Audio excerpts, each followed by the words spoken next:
Dokter jenius. Manik, manik jiwa. Sombong. Kau terlalu sombong si Yue. Teman-teman. Kita bunuh pria sombong ini. Buat dia menjadi makanan serigala di tempat ini. Teriak gadis itu dengan marah. Mereka segera mengepung rombongan si Yue Ches. Melihat itu si Yue berseru. Kak, biarkan aku yang melawan mereka sendiri.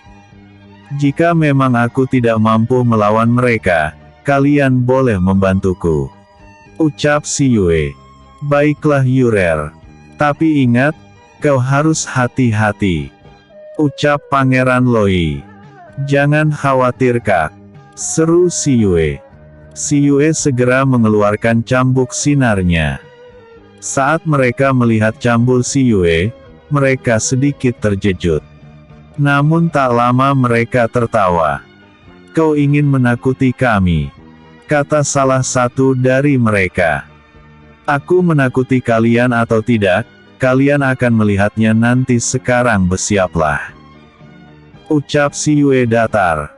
Dan pertarungan pun terjadi dengan sengit. Cambuk sinar milik si Yue mendapatkan korban lagi. Setiap orang yang terkena cambuk akan langsung jatuh dan tak sadarkan diri. Melihat kejadian itu, teman yang tersisa langsung menciut nyalinya. Mereka merasa takut, sebab dari 8 orang pria dan 3 wanita. Kini tinggal 5 orang yang masih bertahan, sedangkan 6 yang lainnya sudah jatuh pingsan dalam sekejap, 5 pria dan 1 wanita. Sebenarnya mereka bukan jatuh pingsan karena hantaman yang terlalu kuat atau mematikan. Tetapi si Yue memang sengaja membuat mereka pingsan. Melalui cambuk sinarnya, si Yue menotok titik kesadaran mereka. Hingga mereka jatuh pingsan tak sadarkan diri. Dan yang tersisa terlihat agak ragu dalam bertindak untuk menyerang si Yue. Kenapa? Kalian mulai ragu. Kenapa kalian mengikuti perintah dia? Apakah kalian memiliki dendam padaku? Atau karena dia ketua kelompok kalian? Sekarang aku tanya para kalian. Apa tugas dan tujuan kalian kemari? Apakah mencari musuh atau mencari ilmu? Ucap si Yue pada mereka berlima. Seketika mereka berhenti menyerang. Hei! Kenapa kalian berhenti? Bunuh pria itu. Jangan dengarkan ucalannya. Jangan biarkan dia menikmati kehidupan ini lebih lama lagi. Teriak gadis Lin Yun dengan marah. Hei kau! Kenapa tidak kau sendiri yang menghadapiku? Kenapa harus mereka yang kau paksa? Apakah kau takut padaku? Kau takut aku kalahkan lagi? Cek cek cek. Dasar licik. Teriak si Yue kesal. Kau bukan levelku.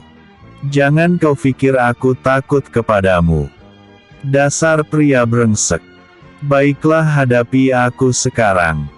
Teriaknya marah. Dia segera menyerang si Yue dengan pedang di tangannya. Ternyata dia cukup lincah juga. Dan akhirnya dia menghadapi si Yue sendiri. Pertarungan itu cukup seru.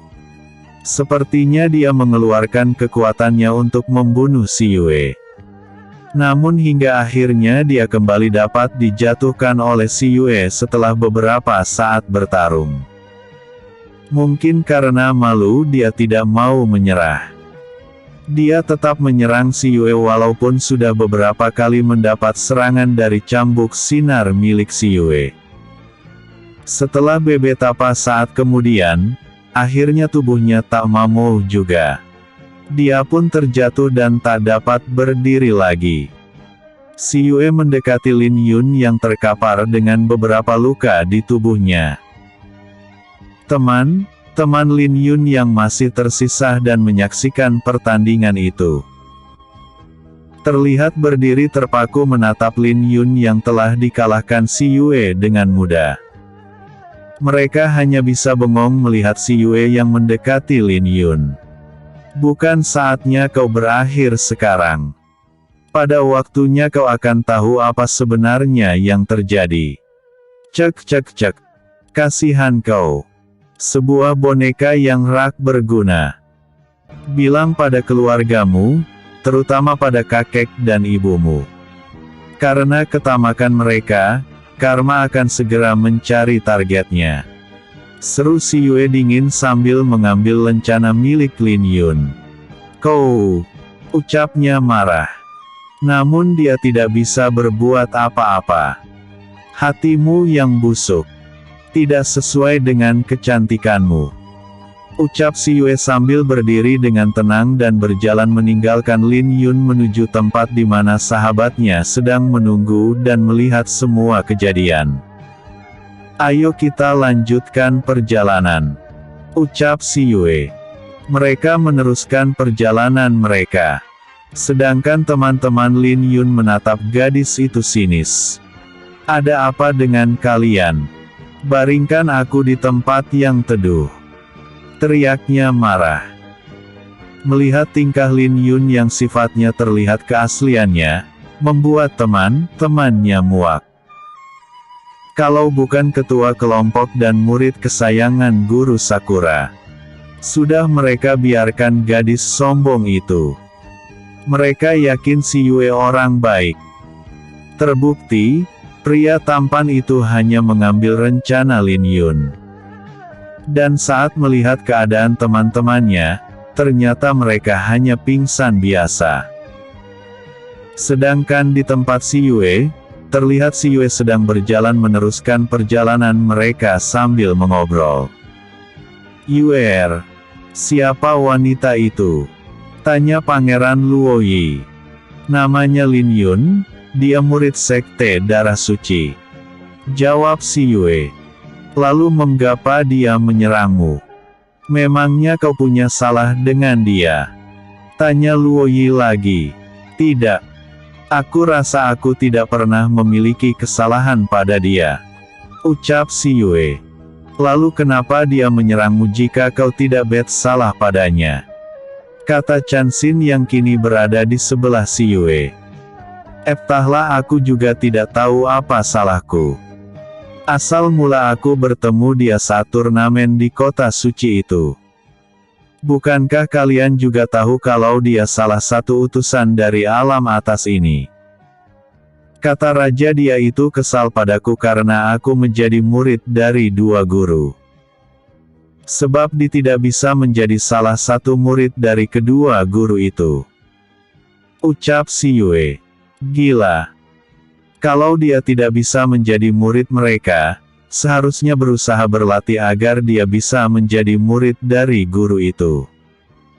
Bukannya marah padamu, ucap Luoyi kesal. Nah, itu dia. Malah dia pernah menantangku saat aku baru saja datang di kerajaan Darga. Ucap si Yue. Dasar gadis gila dan sombong. Ucap Luoyi dengan kesal. Mereka melanjutkan perjalanan ke kota perbatasan. Karena semakin mendekati kota perbatasan, mereka sering berpapasan dengan banyak peserta lain yang menuju arah yang sama. Namun karena kelompok si Yue lebih banyak, maka tidak ada yang ingin mengganggu mereka. Atau mungkin karena sudah mendekati kota tujuan, jadi keinginan untuk merebut milik peserta lainnya sudah tidak ada lagi. Mereka pun sampai di sebuah kota kecil yang terlihat ramai sekali. Kota ini kenapa ramai sekali? Dan terlihat banyak peserta berkumpul di sini. Kata Chanxin. Katanya di kota ini ada prasasti yang akan muncul. Dan mereka menunggu prasasti itu. Kata Fen Sun. Dan ternyata tujuan kita masuk ke dalam dunia kecil ini, sekaun untuk kompetisi juga menunggu prasasti itu. Tujuan kita ke sini untuk mendapatkan sesuatu dari dalam prasasti itu. kata Wei Zi yang sudah berjalan mendekati Si Yue bersama Putri Siwa dan seorang murid pria dari perguruan Elang Putih. Kalau begitu ayo kita lebih mendekati kota, ucap Si Yue. Mereka segera berjalan lebih memasuki kota. Dan ternyata di dalam kota sudah banyak peserta dari perguruan lain yang berkumpul. Si Yue dan kawan mendekati lokasi tempat prasasti yang akan muncul. Ternyata tempat itu seperti kota mati dan tempat prasasti akan muncul berupa tanah lapang yang cukup luas. Di setiap pinggiran tanah luas itu, ada sebuah batu persegi yang setinggi pinggang orang dewasa berdiri dengan tegak di 4 penjuru. Dan batu itu memiliki kekuatan yang menghalangi seseorang agar tidak masuk ke dalam lokasi tempat prasasti yang akan muncul. Si Yue CS duduk bersama yang lain menunggu kemunculan prasasti itu. Hingga hari menjadi siang, ternyata prasasti belum juga muncul. Baru pada waktu hari menjelang sore, tiba-tiba bumi berguncang dengan hebat, hingga membuat para peserta jatuh ataupun terlempar dari tempat mereka berdiri atau duduk. Begitu juga dengan Si Yue dan kawan-kawan. Untunglah mereka hanya terduduk ataupun jatuh jika yang sedang berdiri. Saat berikutnya mereka dikejutkan dengan terbelahnya tanah di lokasi tempat prasasti akan muncul. Benar saja secara perlahan muncul prasasti yang terlihat semakin lana semakin besar dan tinggi. Tak berapa lama prasasti muncul dengan sempurna. Melihat kejadian itu, Oara pesernya gembira, mereka bersiap akan masuk ke dalam prasasti yang setinggi rumah. Namun para peserta kecewa. Karena mereka masih belum bisa masuk karena ada kekuatan yang kasat mata menahan mereka. Tak berapa lama terlihat pintu dari prasasti terbuka secara perlahan. Dan bersamaan dengan itu, para peserta merasakan kalau kekuatan yang keluar dari dalam prasasti hilang. Mereka para peserta saling berebut untuk masuk ke dalam prasasti. Terlihat mereka berdesakan takut apa yang ada di dalam prasasti habis oleh mereka yang lebih dahulu masuk. Saat para sahabat ingin masuk ke dalam prasasti juga, Si Yue berkata, "Jangan berebut, kalian lihat itu. Bisa-bisa nyawa kita hilang. Kita akan masuk saat sudah agak sepi. Apapun yang ada di dalam sana, kalau kita tidak berjodoh, kita tidak akan memilikinya. Dan jika itu milik kita, pasti kita akan mendapatkannya," ucap Si Yue. Akhirnya para sahabat mengikuti ucapan Si Yue. Setelah keadaan agak sepi, barulah mereka masuk. Benar saja, terlihat di dalam ruangan para peserta yang tadinya masuk lebih dahulu hanya berdiam diri di depan sebuah pintu. Dan pintu itu tidak bisa terbuka.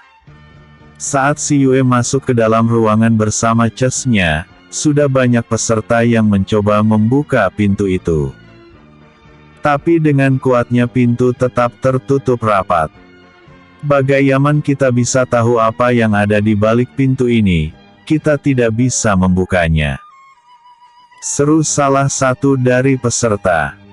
Melihat semua itu Si Yue dan kawan-kawan hanya melihat saja. Akhirnya satu persatu dari mereka para peserta keluar dari dalam prasasti. Si Yue dan teman-teman tetap berada di dalam. "Yue, kita keluar," tanya Wei Zi. "Tunggu Kak. Sepertinya aku merasa familiar dengan lukisan di daun pintu," ucap Si Yue sambil berjalan mendekati pintu. Saat itu keadaan ruangan sudah sepi. Hanya beberapa orang lagi selain Si Yue Ches yang berada di dalamnya. Anak muda. Sudah beberapa pria kuat membuka pintu itu, tapi pintu itu tidak bisa dibuka, jangankan terbuka, bergerak pun tidak. Jadi jangan sia-siakan tenagamu. Lebih baik kau ajak temanmu untuk keluar sebelum pintu ini tertutup untuk selamanya. Ucap seorang pria dewasa yang memiliki tubuh kuat. Pria itu berkata sambil berjalan keluar. Terima kasih sobat. Kami akan menyusulmu. Jawab si Yue. Apakah kita akan keluar Yue? Tanya Feng Sun. Iya. Tapi tunggu sebentar. Ucap si Yue. Dia lalu semakin mendekati pintu yang tertutup itu. Tiba-tiba dia ingat. Bukankah ini bentuk dari bunga teratai? Si Yue melihat bentuk bunga teratai di lengannya. Dan benar saja bentuk bunga teratai di pergelangan tangan kanannya mirip sekali dengan bentuk lukisan pada daun pintu. Dan di dekat pegangan pintu terlihat lubang kecil berbentuk bunga teratai juga. Lalu ini apa? Kenapa bentuknya mirip dengan bunga teratai juga?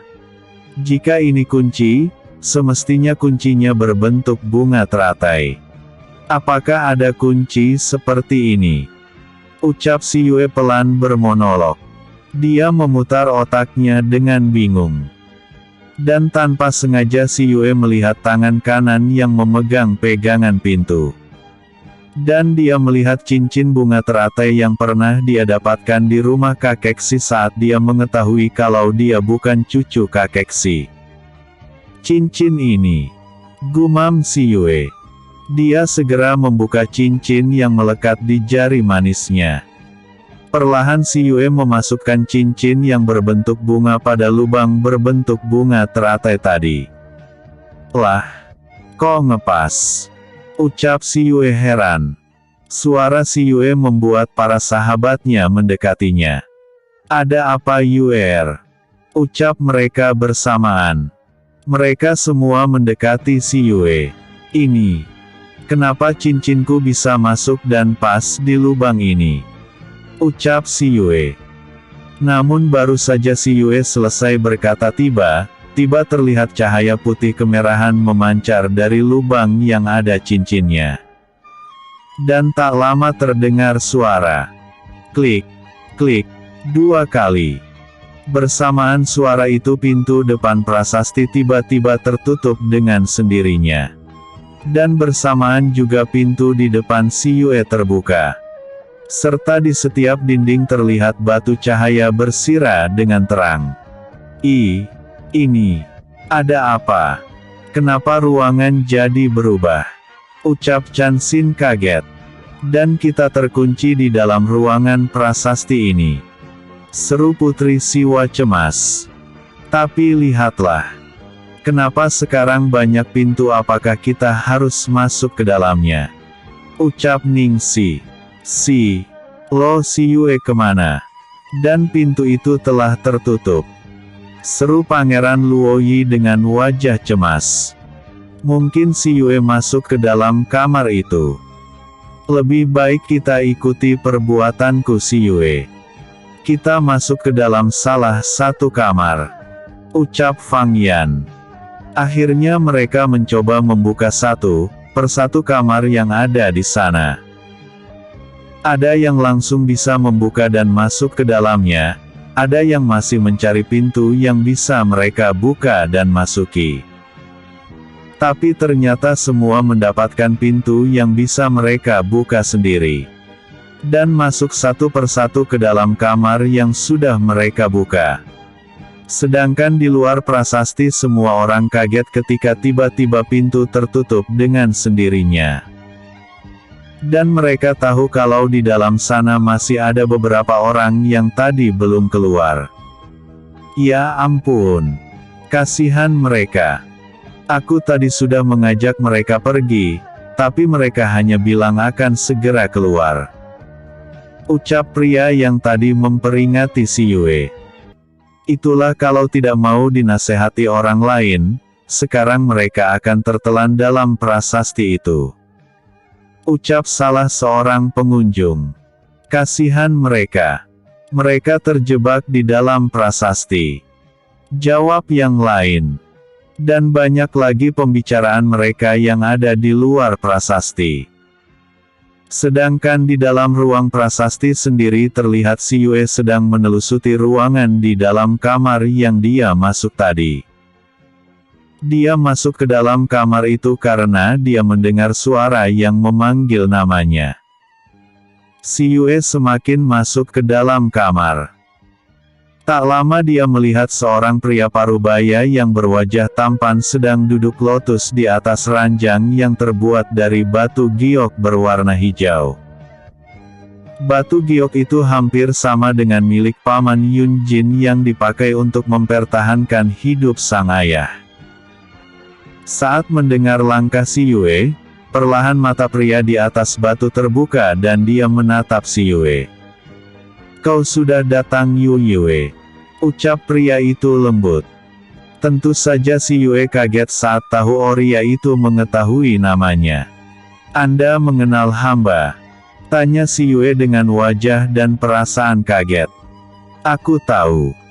Dan aku juga tahu kalau kau roh dari masa depan," jawab pria itu pelan. Mendengar ucapan Oria itu, si Yue kaget bukan main. Tuan mengenalku. Tuan tahu kalau aku pendatang di alam ini?" tanya si Yue dengan wajah kaget. "Benar.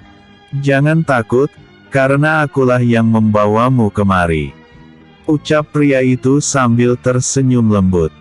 "Apa? Tuan yang membawaku kemari? Kenapa?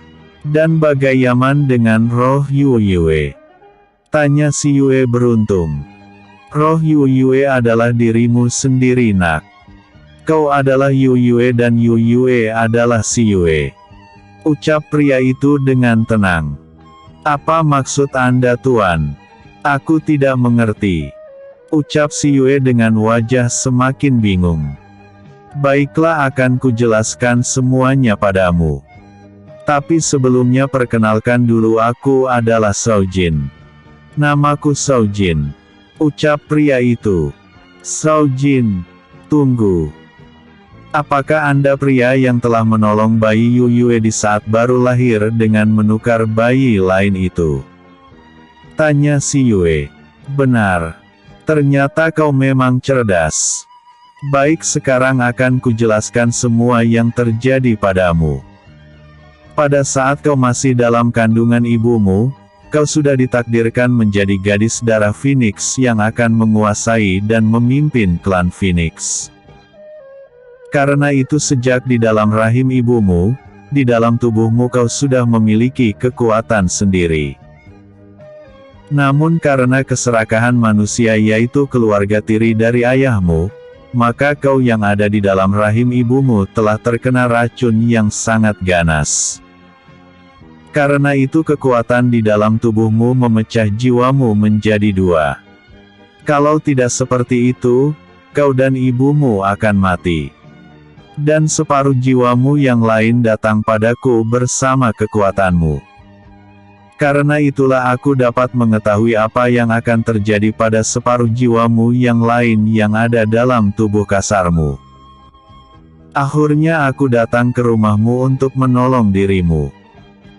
Sedangkan jiwamu yang lain aku bawa ke dunia modern dan ku taruh ke dalam tubuh gadis yang telah mati karena tidak diinginkan kehadirannya oleh kedua orang tuanya," ucap Shao Jin. Mendengar ucapan Shao Jin membuat si Yue teringat para bayi yang telah terbunuh karena menolong dia. "Tapi kenapa harus mengorbankan bayi lain untuk menolongku?" sesal si Yue. "Maksudmu bayi yang mati karena terbunuh di tangan paman ayahmu?" tanya Tuan Shao Jin. "Benar," jawab si Yue. "Tidak nak. Sebab bayi yang mereka bunuh sebenarnya bayi yang sudah mati. Bayi itu telah mati saat baru lahir. Dan dengan kekuatanku, aku menipu mereka," ucap Tuan Shao Jin dengan tenang. Mendengar itu si Yue menghembuskan nafas lega. "Lalu darah yang telah mereka ambil itu?" tanya si Yue. "Itu tugasmu untuk mengambilnya kembali, serta tugasmu juga untuk menghukum mereka," Ucap Tuan Shao Jin lagi. Jadi tubuh ini bukan milik Yu Yue yang aku rebut? Tanya si Yue. Benar. Kau adalah Yu Yue, dan Yu Yue adalah dirimu. Jadi jangan kau anggap kau telah mengambil tubuh ini dari Yu Yue. Karena Yu Yue adalah kau sendiri. Ucap Tuan Shao Jin menjelaskan. Kalau begitu jiwa Yu Yue sudah persatu denganku. Dan apakah karena itu memori tentang kehidupan Yu Yue aku tahu semuanya? Ucap si Yue. Benar. Kalian sudah persatu. Kata Tuan Shao Jin lagi.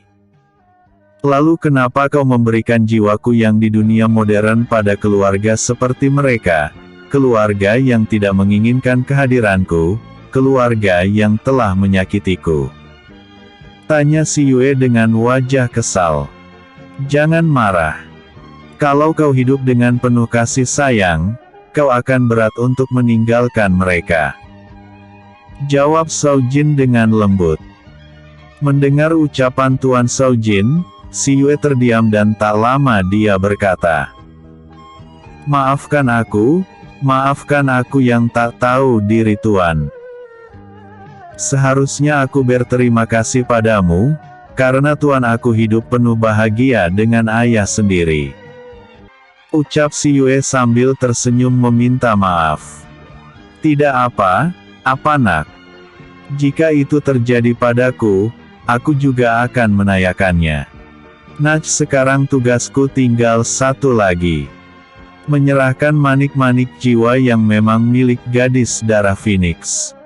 Dan mau tidak mau kau harus menerimanya Yuer. Ucap Tuan Shao Jin lembut. Baik, aku akan menerima kekuatan itu. Jawab si Yue. Tapi kau harus tahu lebih dahulu. Saat kekuatan itu masuk ke dalam tubuhmu, kau akan merasakan penyiksaan yang teramat sangat, dan jika kekuatanmu lebih rendah dari kekuatan manik-manik jiwa, kau bisa kalah dan itu berarti kau akan tiada. Apa kau sanggup? Kata Tuan Shao Jin membuat kaget si Yue. Si Yue terdiam beberapa saat. Tak lama dia berucap. Apa boleh buat, karena itu sudah takdirku, mau tak mau aku harus bisa menerimanya dan harus kuat bertahan. Jawab si Yue. Bagus. Kalau begitu kau harus bersiap-siap. Ingat, separah apapun sakit yang kau derita, kau harus bisa bertahan. Ingat itu. Dalam hal ini aku tidak bisa membantumu. Siapapun tidak bisa membantumu. Dan satu lagi yang harus kau ingat. Jika kau kalah, semua yang ada di dalam ruang terataimu juga akan mati. Ucap Tuan Shao Jin lagi yang membuat si Yue kaget bukan main. Karena di dalam ruang teratai semua yang dia cintai berada di sana. Baik, aku akan bertahan apapun yang terjadi. Tekad si Yue dengan tegas. Bagus. Ayo kita mulai. Ucap Tuan Shao Jin. Sekarang kau bisa tidur di atas giok ini. Karena kekuatan yang akan masuk ke dalam tubuhmu bisa sedikit dinetralkan oleh kekuatan giok ini. Kata Shao Jin lagi. Si Yue segera berbaring di atas batu giok di depan Shao Jin. Kosongkan pikiranmu. Dan satukan kekuatanmu di dalam dentianmu. Titah Shao Jin pada si Yue. Si Yue segera melakukan apa yang dikatakan Shao Jin. Dan tak lama dia merasakan kekuatan hangat masuk ke dalam tubuhnya. Si Yue menerima kekuatan itu tanpa menolaknya. Rasa hangat yang mengalir ke dalam tubuhnya segera menyebar ke seluruh tubuhnya sebelum kemudian mengalir masuk ke dalam dentiannya. Dan tiba-tiba di dalam pikiran si Yue, terlihat bermacam-macam bola berwarna-warni melayang di dalam tubuhnya. Bola-bola itu membawa kekuatan hangat. Namun kelamaan mulai memanas. Semakin lama semakin memanas. Dan kini bukan lagi panas, tapi bagai dipanggang di atas bara api. Si Yue bertahan hingga peluh mengucur deras di seluruh tubuhnya. Dia bagai antara hidup dan mati. "Ya dewa, apakah aku bisa bertahan?" ucapnya dalam hati. Karena panas yang menyerang tubuhnya begitu menyiksa, hingga air mata si Yue mengalir juga, air mata itu pun terasa panas. Si Yue bagai benar-benar di ujung kematian. Dan akhirnya mungkin karena sudah tidak tahan lagi, si Yue merasakan dunianya gelap gulita. "Maaf. Sampai di sini dulu ya ceritanya. Aku lanjut besok lagi. Kalau masih ada typo, tolong maafin autor. Jangan lupa like, vote, dan komennya aku tunggu.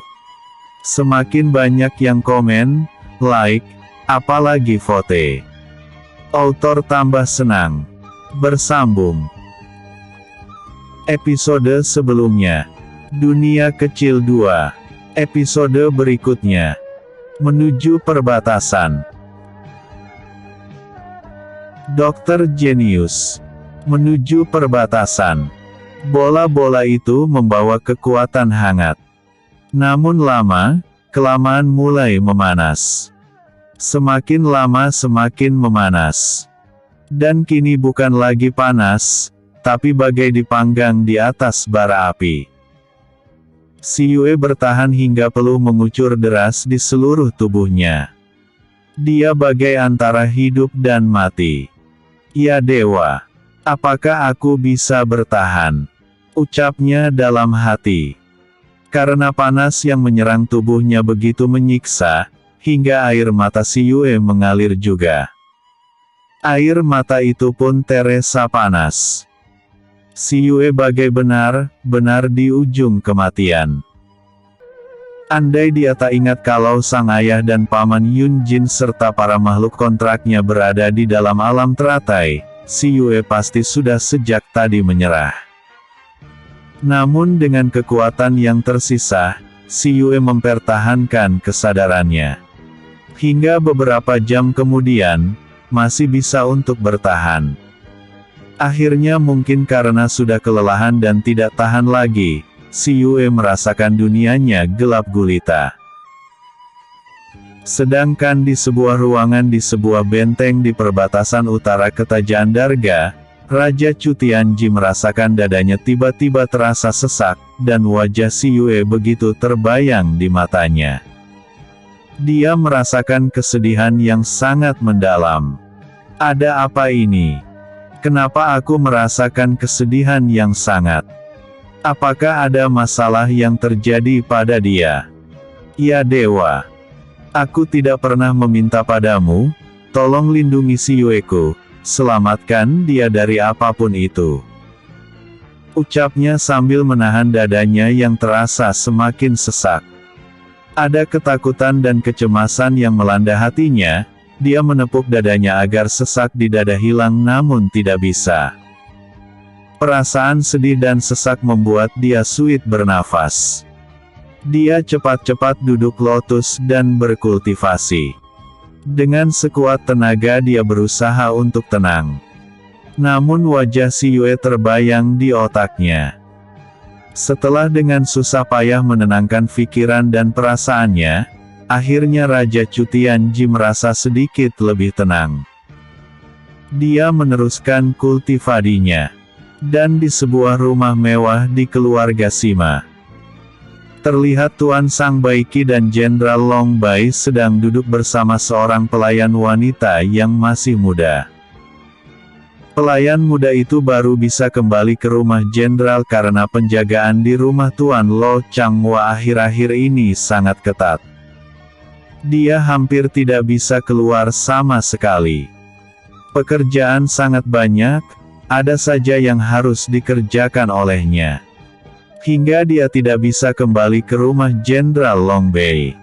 Maaf Jenderal, hamba baru bisa kembali hari ini. Sejarang saja hamba tidak bisa berlama-lama, sebab hamba hanya izin pergi membeli bahan untuk menyambut Putri Lin Yun kembali dari dunia kecik 2 minggu lagi. Menyambut Lin Yun, ucap Tuan Sang Baiki dan Jenderal Long hampir bersamaan. Benar tuanku, ucap pelayan itu. Apa maksudnya ini? Kenapa keluarga Changhua ingin merayakan kembalinya Lin Yun? Ada hubungan apa mereka? Ucap Jenderal dengan wajah heran. Benar katamu Bei. Kenapa mereka mesti merayakan kembalinya Lin Yun? Ucap Tuan Sang Baiki. Maaf hamba tidak tahu kenapa. Tapi hamba akan melaporkan sesuatu pada Anda Jenderal, sesuatu yang juga membingungkan saya sendiri. Ucap pelayan wanita itu. Ternyata pelayan itu adalah pengawal pribadi keluarga Jenderal Sima Longbei. Di keluarga Sima Longbei ada 3 pengawal wanita yang dipekerjakan di sana. 1 untuk menjaga putri bungsunya yang masih berusia 16 tahun dan 2 menjaga istri tercintanya. Dan yang sekarang dia tugaskan menjadi mata-mata di rumah Tuan Changhua adalah salah satu pengawal sang istri yaitu Yusi, seorang kultivator yang berasal dari sekte Tapak Dewa juga. Dia memasukkan Yusi ke dalam rumah Tuan Changhua saat mereka mulai melihat kejanggalan di diri si Yue dan Lin Yun. Umur mereka yang hampir sama membuat Jenderal Longbei menaruh curiga para Tuan Changhua. Pada saat kecilnya Lin Yun, Tuan Changhua membawa Lin Yun pada keluarganya. Dia mengatakan kalau Sima Yuan menitipkan Lin Yun padanya untuk diberikan pada sang ayah. Sebab dia terburu-buru pergi meninggalkan kota keraja. Sima Yuan meminta tolong untuk memberikan Lin Yun pada sang ayah. Namun setelah itu tidak ada lagi kabar tentang kehidupan sang adik. Setelah gadis itu dewasa, kenapa dia tidak ada mirip-miripnya dengan Sima Yuan? Dulu-dulunya mereka pikir itu mungkin biasa saja. Tapi setelah kemunculan si Yue, membuat keluarga Sima mulai curiga para Lin Yun. Karena itulah Jenderal Longbei menugaskan Yusi masuk ke dalam keluarga Tuan Changhua. Apa yang kau temukan di sana Yusi? Tanya Jenderal Longbei dengan wajah terlihat penasaran. Hamba melihat Putri Lin Yun datang ke sana 2 hari lalu. Saat masuk ke dalam rumah dia berteriak dengan keras memanggil ibu pada Nyonya Lodia. Dan dengan tergopoh-gopoh Nyonya Lodia keluar dari dalam rumah. Dia memarahi Putri Lin Yun dan berkata, "Ses, jangan keras-keras Yuner. Bagaimana kalau ada yang mendengar teriakanmu itu? Dan apa ada yang tahu kau datang kemari?" Ucap Nyonya Lodia saat itu. Dia terlihat ketakutan saat Putri Lin Yun menyebutnya ibu. Ucap Yusi. Apa? Dia menyebut Lodia ibu? Tanya Tuan Sang Baiki dengan kaget. Benar Tuan. Lalu Nyonya Lodia membawa Putri Lin Yun dengan penuh kasih sayang masuk ke dalam kamarnya. Mereka berbicara soal Yang Mulia Raja. Sepertinya Raja tidak menyukai Putri Lin Yun, tapi Putri jatuh cinta pada Raja. Ucap Yusi lagi. Tentu saja dia tidak menyukai Lin Yin, karena gadis lain lebih segalamnya dari Lin Yun. Gumam Tuan Sang Baiki. Ayah. Kenapa semakin kesini, aku semakin curiga kalau Lin Yin bukan cucu ayah. Ucap Jenderal Longbei. Aku juga merasa seperti itu juga Bei. Ucap Tuan Sang Baiki. Lalu apa yang terjadi selanjutnya? Ucap Jenderal Longbei. Maaf Jenderal. Hamba tidak bisa tetap menguping percakapan mereka, karena Tuan Changhua tiba-tiba datang. Dan anak buahnya berdiri di depan pintu kamar. Ucap Yusi menyesal.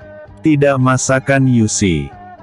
Sekarang kembalilah ke sana, dan jangan sampai kau kehilangan berita lagi. Aku yakin kita akan mengetahui semua ini. Ucap Jenderal Long Bei dengan yakin. Bei, kenapa hati ayah lebih yakin kalau si Yue lah cucu ayah yang sebenarnya? Ucap Tuan Sang Baiki dengan wajah terlihat tegang. Tenang ayah. Suatu saat kebenaran akan terungkap. Jika benar kalau si Yue putri Sima Yuan, aku lebih bahagia ayah. Ucap Jenderal Long Bei. Benar katamu Bei.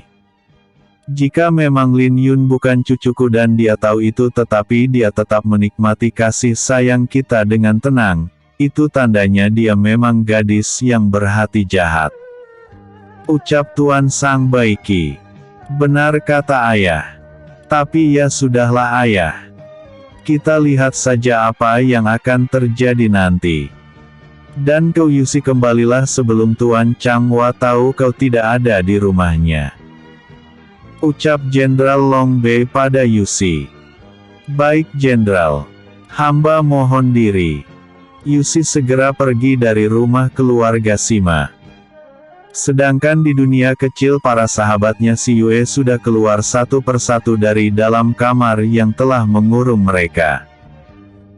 Mereka saling menyapa mempertanyakan keadaan mereka selama ini. Mereka berada di dalam ruang tertutup itu selama 6 hari. Ketika mereka sudah kumpul bersama Pangeran Luo Yi berucap. Kenapa pintu kamar Yue masih tertutup? Ucapnya dengan nada cemas. Kita tunggu saja. Lagian kita juga tidak bisa keluar dari dalam ruangan ini. Ucap Feng Sun dengan wajah tak kalah cemas. Para sahabat si Yue memperhatikan kamar si Yue yang masih tertutup. Akhirnya mereka menunggu si Yue di depan pintu ruangan tempat si Yue berada.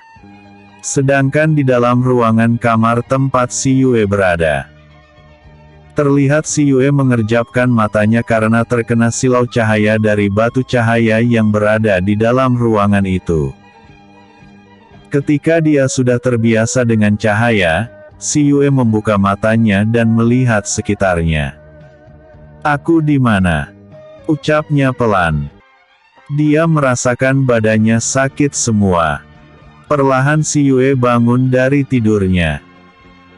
Dan saat dia melihat di mana dia tidur, barulah dia tersadar apa yang telah terjadi pada dirinya. Ah! Aku ingat, bukankah aku menerima kekuatan manik-manik jiwa? Jadi aku telah berhasil. Ucapnya gembira. Tapi guru di mana? Guru. Guru. Seru si Yue yang telah menganggap Tuan Shao Jin sebagai gurunya. Pria itu yang telah menyelamatkan dia beberapa kali walaupun tanpa dia sadari. Guru. Kau di mana? Seru si Yue kembali. Namun tidak ada lagi suara atau apapun yang terdengar. Dan tanpa sengaja si Yue melihat sebuah kain putih tergeletak di atas batu yang menyerupai meja. Perlahan si Yue bangun dari ranjang yang terbuat dari batu giok itu. Dengan pelan si Yue melangkah ke arah meja yang tidak terlalu jauh dari pembaringannya. Setelah dekat, si Yue baru tahu ternyata kain yang tergeletak itu merupakan kain putih yang ada tulisannya. Dengan perlahan si Yue mengambil dan membaca tulisan di atas kain putih itu. Si Yue, setelah kau bangun dari tidurmu, kau akan merasakan seluruh badanmu sakit semua. Untuk itu kau harus berkultivasi di atas ranjak giok itu. Karena kau kini telah menerima kekuatan manik-manik jiwa, otomatis kau sudah menjadi muridku, karena itu jangan sampai kau membuat gurumu ini malu di masa depan. Kau muridku satu-satunya, gunakan kekuatanmu untuk kebajikan. Aku tahu kau juga murid dari si tua Yang Si dan Sanwa. Katakan juga pada mereka kalau kau juga muridku. Nach Yuer. Sekarang gunakan waktu selama 1 hari ini untuk mengembalikan kekuatanmu dan juga melatih kekuatan manik-manik jiwa yang sekarang sudah berada di tubuhmu. Nah, guru pamit. Saat kau selesai berlatih otomatis pintu kamarmu akan terbuka dengan sendirinya. Juga pintu depan prasasti. Selamat bekerja muridku. Kita akan bertemu kembali saat kau sudah menjadi Ratu Kerajaan Phoenix. Selamat tinggal. Cepatlah berangkat setelah kalian keluar dari dalam prasasti. Karena waktu kalian tinggal 7 hari lagi. Membaca surat itu, si Yue kaget bukan main, jadi dia tertidur di ruangan ini selama 6 hari. Oh ya Yue, kalau kau mau membawa batu giok itu untuk penyembuhan, kau bisa membawanya ke dunia terataimu. Guru tahu kau memiliki itu. Di dalam ruang prasasti ini kau tidak bisa menggunakan ruang terataimu. Jadi taruh saja untuk sementara batu giok ke dalam kantung sutra alammu. Guru tahu juga kau memilikinya. Ya sudah guru pergi. Jaga diri baik-baik. Gurumu. Saujin. Si Yue mengheka nafasnya setelah membaca surat dari sang guru. Dia segera berjalan kembali ke arah pembaringannya. Tak berapa lama dia sudah tenggelam dalam kultivasinya. Si Yue berusaha mengendalikan manik-manik jiwa yang berada di tubuh Mia. Cukup lama si Yue berusaha bisa menggunakan kekuatan itu. Hingga akhirnya setelah berlatih hampir 1 hari penuh dia baru bisa mengeluarkan kekuatan itu sesuka hati. Dia sudah bisa mengendalikan dan menggunakan kekuatan manik-manik jiwa. Melihat keberhasilannya, si Yue tertawa gembira. Benar saja saat dia telah bisa menguasai kekuatannya dan tubuhnya kembali sehat secara otomatis pintu kamar terbuka. Begitu juga dengan pintu prasasti. Seketika memasukkan batu giok ke dalam kantung sutra alam miliknya, si Yue segera keluar dari kamar itu. Sedangkan di luar kamarnya, para sahabatnya yang melihat pintu kamar yang dihuni si Yue terbuka, semua sahabat dan saudaranya bangun dari tempat mereka duduk dan menatap ke arah ruang si Yue. Terlihat seorang pemuda yang semakin tampan itu terlihat keluar dari ruangan yang baru terbuka. Si Yue, seru mereka bersamaan. Loh, kalian di sini? Sejak kapan? Apa kalian di sini sejak 6 hari yang lalu? Tanya si Yue dengan wajah kaget. Tidak Yue, kami juga baru saja keluar dari ruang kami sendiri. Ucap Pangeran Luoyi sambil berjalan mendekati si Yue.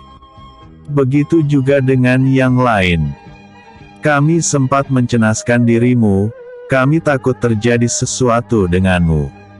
Ucap Rong Han sambil memeluk sang adik yang amat dia sayangi itu. Si Yue merasakan perasaan lain saat dia tahu kalau dia juga pemilik tubuh si Yue yang sebenarnya. Kalau dia dan Yue adalah satu jiwa dan satu raga. Terima kasih Kak. Terima kasih telah menyayangi si Yue selama ini. Terima kasih kalian telah menjaga dan merawat si Yue. Ucapnya dengan lembut. Tak terasa air mata mengalir di pipinya membuat kedua kakaknya segera datang ikut memeluk si Yue. Setelah puas berpelukan mereka melepas pelukannya dan menatap si Yue. Ada apa? Kenapa kau berkata seperti itu? Tanya Fang Yan. Tidak Kak. Si Yue merasa sangat berhutang banyak kebaikan para kalian semua, terutama kakek Si. Ucap si Yue. Hei, mana bisa kau berkata seperti itu? Kau adalah adik perempuan kami satu-satunya, tentu saja kami sangat menyayangimu. Kami bangga pada Yue. Ucap si Mayun sambil mengacak rambut si Yue. Tapi aku selalu membuat kalian sedih dan malu karena kebodohanku. Ucap si Yue. Tidak sayang. Itu sudah kewajiban kami melindungi dan menyayangimu. Jadi jangan lagi kau berkata seperti itu, kau mengerti. Ucap Ronghan sambil mencium lembut dahi si Yue, untung tidak ada si Raja Bucin. Baiklah. Kalau begitu ayo kita pergi dari sini. Sebab sebentar lagi prasasti ini akan kembali lenyap. Dan kita juga harus mengejar waktu ke perbatasan. Ucap si Yue. Mereka pun segera keluar dari prasasti yang telah menelan mereka selama 6 hari lebih. Ketika mereka sampai di luar terdengar gemuruh dan tanah yang bergetar. Perlahan prasasti tenggelam lagi ke dalam tanah. Tak lama setelah gemuruh berakhir, terlihat prasasti telah hilang dari pandangan. Si Yue menatap sebentar ke arah tempat prasasti yang telah hilang, lalu menatap pada para sahabatnya. Dia terdiam sejenak. Dan tak lama si Yue berucap. Kalian semua baik-baik saja kan? Ucapnya dengan bahagia. Tentu Yue, kami baik-baik saja.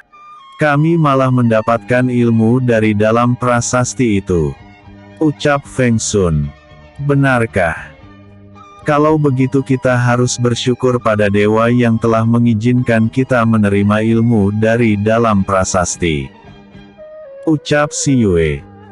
Kami juga ada yang mendapatkan senjata dari dalam sana Yue. Ucap Chan Xin. Bagus. Tapi kalian harus berjanji menggunakannya untuk kebaikan. Ucap si Yue. Baik si Yue. Ucap mereka serentak. Si Yue tersenyum bahagia menatap pada semua orang yang berada di depannya. Namun senyumnya hilang saat menatap wajah Pangeran Luoyi yang terlihat sedih. Dia segera mendekati pria tampan itu. Ada apa kak? Kenapa wajahmu sedih? Tanya si Yue sambil memegang tangan kekar Pangeran Luoyi. Kau tahu aku sangat cemas dan rindu padamu. Tapi kau malah tak peduli padaku. Ucapnya dengan wajah sedih. Ya ampun. Ternyata pria tampan ini sedang kesal padaku. Batin si Yue. Si Yue tersenyum dan berkata, maaf. Bukannya si Yue melupakan kakak tampan si Yue. Tapi karena kita harus cepat keluar. Ya sudah sini peluk si Yue. Ucap si Yue sambil membuka labar kedua tangannya. Dan Pangeran Luoyi segera memeluk tubuh ranping itu dengan erat. Kau tahu, aku sangat ketakutan melihat kau masih berada di dalam kamar itu. Ucapnya dengan suara sedih. Aku tahu. Maafkan si Yue. Maafkan si Yue yang selalu mengganggumu selama ini. Ucap si Yue lembut. Tidak, kau adalah adik dan sahabat terbaikku. Jika tidak ada si Yue kecilku, aku tak akan bisa melewati hari di mana aku selalu dikucilkan dan dihina. Jadi jangan mengucap terima kasih lagi ya. Ucap Pangeran Luoyi lembut. Sedangkan ketiga kakak si Yue sudah memaklumi semua itu. Sejak mereka kecil Pangeran Luoyi memang sangat manja pada si Yue. Setelah menyapa semua temannya, si Yue segera membawa mereka pergi dari sana dengan cepat. Mereka harus sampai di batas kedua dunia dalam waktu 6 hari. Karena itu mereka menggunakan kekuatan meringankan tubuh mereka untuk berlari. Mereka akan istirahat hanya untuk makan. Serta tidur dimanapun mereka berada saat hari sudah malam. Sebelum hari menjadi terang, mereka telah kembali berlari menuju pintu masuk kota perbatasan. Mereka melakukannya dengan menyamakan kekuatan mereka dengan teman baru mereka, sebab kekuatan meringankan tubuh mereka tidaklah sama dengan kekuatan sahabat dan kakak si Yue. Seperti para murid dari perguruan Elang Putih dan murid dari Pedang Terbang, yang kebetulan sekarang sedang bersama mereka. Sebenarnya murid dari perguruan Pedang Terbang sudah bertemu dengan anggota kelompoknya yang dari sekte Pefang Terbang. Tapi mereka lebih memilih mengikuti kelompok Si Yue yang ramah daripada mengikuti kelompok dari sekte mereka sendiri. Apalagi satu kelompok dengan si sombong Putri Ning Soilo. Apalagi memiliki ketua kelompok seperti Si Yue yang ramah, pintar, pemberani, dan adil. Dia tak membedakan satu dengan yang lain. Terkadang kelompok Si Yue yang tidak terlihat lelah itu akan bertanya pada mereka, apakah mereka masih mampu meneruskan perjalanan. Dan jika mereka berkata masih, mereka pun akan melanjutkan perjalanan, tapi jika mereka berkata, boleh kami istirahat sebentar, maka mereka akan istirahat. Dan ada satu lagi yang membuat mereka heran, setiap pagi dan sore, mereka akan mendapatkan air yang ditaruh dalam botol yang terbuat dari tanah liat. Air itu jernih dan rasanya manis, tapi setelah minum air itu, mereka akan merasa segar dan semua kelelahan hilang, entah air apa itu. Tak terasa waktu berlalu dengan cepat, kini mereka sudah mulai mendekati kota perbatasan. Banyak murid dari perguruan lain yang mereka temui di perjalanan. Sehari lagi mereka akan sampai di kota perbatasan, dan hari itu juga di mana mereka akan kembali ke dunia nyata. Si Yue kini masuk ke dalam sebuah kota yang berdekatan dengan kota perbatasan. Mereka memang harus tinggal di kota ini karena hari sudah menjelang malam. Kak Wei Si. Sebuah suara mengejutkan kelompok Si Yue. Mereka pun melihat ke arah asal suara. Terlihat sekelompok murid dari perguruan Elang Putih mendekati mereka.